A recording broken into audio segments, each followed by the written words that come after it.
mendapatkan kebaikan, dan orang yang jenazah tadi yang dibacakan juga mendapatkan kebaikan. Wa fi syarh al-Lubabi wa yuqra'u min al-Qur'ani ma tayassara lahu. Tadi Yasin, dalam riwayat yang lain dikatakan wa yuqra'u min al-Qur'ani ma tayassara lahu min al-Fatihah. Boleh baca yang lain. Enggak harus Yasin, tidak terlalu panjang. Boleh membaca Al-Fatihah. Satu. Ya. Wa awwalul Baqarati ilal Muflihun. 5 ayat surat Al-Baqarah di awal, Alif Lam Mim sampai ulaika humul muflihun. 3 wa ayat Al-Kursi, Allahu la ilaha illa huwal hayyul qayyum. 4 beberapa ayat akhir Al-Baqarah, lillahi ma fis samawati wal ardi, ya, amana ar-rasul bima unzila, dan seterusnya, dan termasuk surat Yasin, termasuk wa tabarakalladzi biyadihil mulku, surat Al-Mulk, wa suratut Takatsur wal Ikhlas 12 marrah, 12 kali, atau 11 atau 11 kali, atau 7 atau 7 kali, atau 3. Ini ungkapan dalam mazhab Hanafi. Dianjurkan membaca Quran kalau bisa ayat-ayat pilihan ini. Yes, tadi yang sudah kita bacakan Yasin, Al-Fatihah, 5 ayat Al-Baqarah awal, beberapa ayat Al-Baqarah di akhir, surat Kursi, ayat Kursi, Al-Ikhlas, Al-Mulk, dan seterusnya. 2. Mazhab Maliki. Apa hukum baca Quran di kuburan menurut mazhab Maliki? Qala al-Imamul Qarafi, salah satu imam atau mazhab representasi dari mazhab Maliki, mengatakan ammal qira'atu 'ala al-qabri faqad nassa Ibnu Rushd fil ajwibati wa Ibnu al-Arabi fi ahkamil Quran wal Qurtubi fi tadhkirah 'ala anna al-mayyita yantafi' bi qira'atil Quran. Baca Quran di kuburan boleh. Bahkan mayit itu dalam perkataan Imam Al-Qarafi, mayit yang dibacakan Quran itu yantafi', mendapatkan manfaat. Quri'at 'alal qabri, baik ayat itu dibaca langsung di kuburannya, kata Imam Al-Qarafi, au fil bait, bacanya di rumah dihadiahkan, au fil bilad wa wuhiba tsawabu wa shalah, bacanya di yang meninggal di Malaysia, bacanya di Indonesia lalu disedekahkan. Menurut mazhab Maliki sampai pahalanya dan mayit mengambil manfaat darinya. Ya. Mazhab Syafi'i hukumnya mubah dan mustahab, boleh bahkan dianjurkan. Kita kutip pernyataan Imam An-Nawawi di dalam Al-Majmu' Syarah Muhazzab. Salah satu mazhab representasi mazhab Syafi'i, Imam Nawawi yang sangat populer itu mengatakan wa yustahabbu lizair, dianjurkan bagi orang yang menziarahi kubur apa? An yusallima 'alal maqabir, mengucapkan salam dulu. Ya, masuk kuburan ucapkan salam, assalamualaikum ya ahlal diyar minal mu'minina wal mu'minat, dan seterusnya itu. Wa yad'u liman yazuruhu, setelah mengucapkan salam mendoakan. Wa li jami'i ahlil maqbarah, mendoakan tidak hanya untuk si mayit tapi untuk semua yang ada di kuburan tersebut. Wal afdal an yakuna salam wa du'a mimma thabata fil hadits, wa yustahabbu an yaqra'a minal qur'ani ma tayassar. Kata Imam Nawawi dalam Al-Majmu', dianjurkan kalau di kuburan selain mendoakan, membacakan yang mudah-mudah saja. Al-Fatihah, 3 kulhu, ayat kursi, boleh. Wastahabbal ulama'u qira'atul Qur'ani 'inda al-qabri li hadzal hadits, li'annahu idza kana yurja takhfif bi tasbihil jarid fatilawatul Qur'an aula. Ini menarik argumentasi Syafi'iyah ini, Bapak Ibu. Bapak Ibu pernah dengar hadis ada Rasulullah jalan dengan seorang sahabat melewati kuburan, tahu-tahu Nabi berhenti mengatakan kepada sahabat ini, itu ada 2 kuburan yang penghuninya diazab. Pernah dengar hadis ini?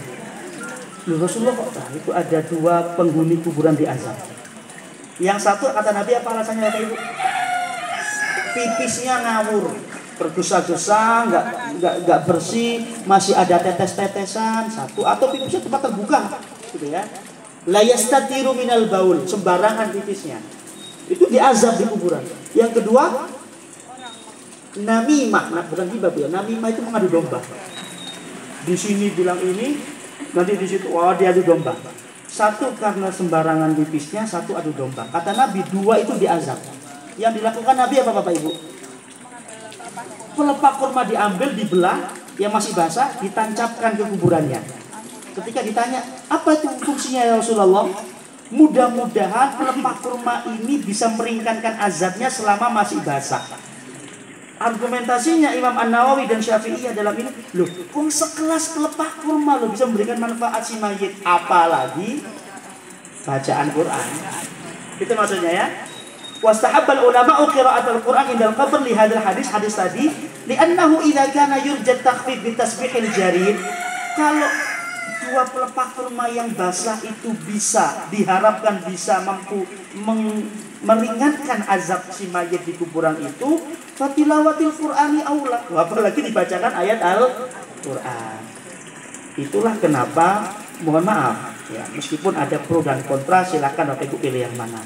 Di Indonesia itu ada tradisi kalau ada orang meninggal dikasih bunga. Ya kalau kita cari di semua kitab hadis nggak ada Pak Nabi ngasih bunga. Itu kan ijtihad ulama Nusantara, tujuannya itu mengkiaskan. Kalau nyari pelepah kurma nggak ada, apalagi di Jogja nggak nemu pelepah kurma, yang ada itu bunga yang masih basah, dengan harapan bunga ini ditaburkan dengan tujuan untuk meringankan urusan yang ada di alam barzakh sampai bunga itu itu kias sebenarnya. Jadi yang tidak mau pakai bunga karena Nabi tidak melakukan, dia monggo. Memang Nabi tidak melakukan. Nabi semuanya anaknya meninggal tidak ada dikasih bunga. Bisa jadi saat itu tidak ada bunga di sana. Yang tetap pakai bunga ya monggo. Jadi tidak usah kemudian dibawa serius yang pakai bunga itu bid'ah dan kemudian nanti mayitnya kemudian diazab, enggak. Nah, jadi dalam Syafi'iyah begitu cara berpikirnya ya. Namanya mafhumul muwafaqah aula bi pemahaman yang bersifat substantif. Kalau ditancapkan kurma saja bisa diampuni, apalagi bacaan Quran. Yang terakhir mazhab Hambali mengatakan mubah. Qala Syekhul Imam Muhammad bin Qudamah, ya Ibnu Qudamah dalam Al-Mughni Al-Maqdisi, dalam kitabnya Al-Mughni fi akhir Kitabil Janaiz, dalam kitab Al-Mughni itu ada pembahasan Kitabul Janaiz. Di akhir bab itu Imam Ibnu Qudamah yang merupakan representasi dari mazhab Hambali mengatakan wala ba'sa, dan tidak mengapa bil qiraah, membaca Al-Qur'an indal qabri, di pemakaman.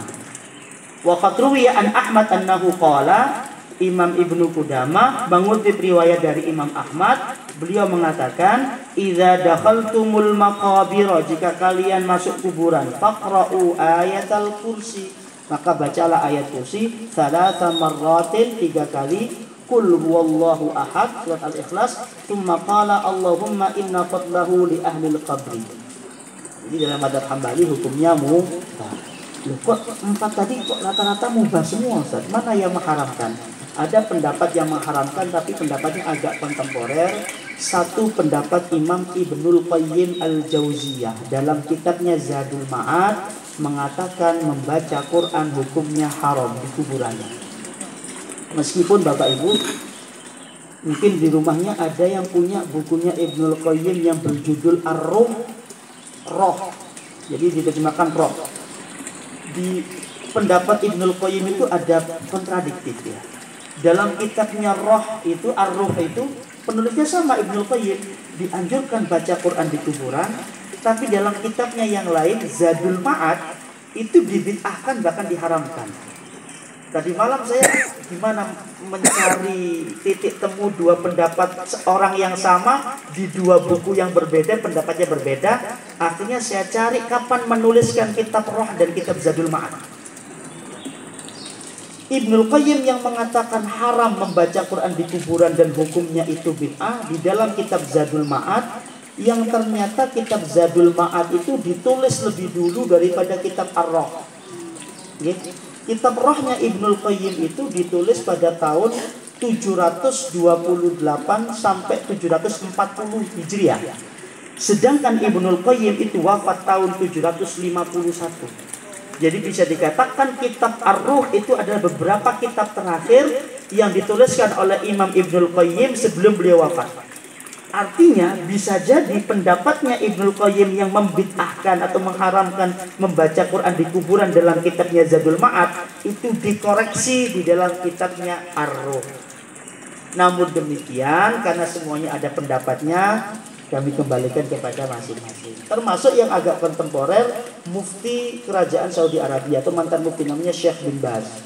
yang menjadi rujukan teman-teman Salafi itu mengatakan bahwa sama membaca Al-Quran di kuburan hukumnya haram karena tidak ada contoh dari Nabi Shallallahu Alaihi Wasallam.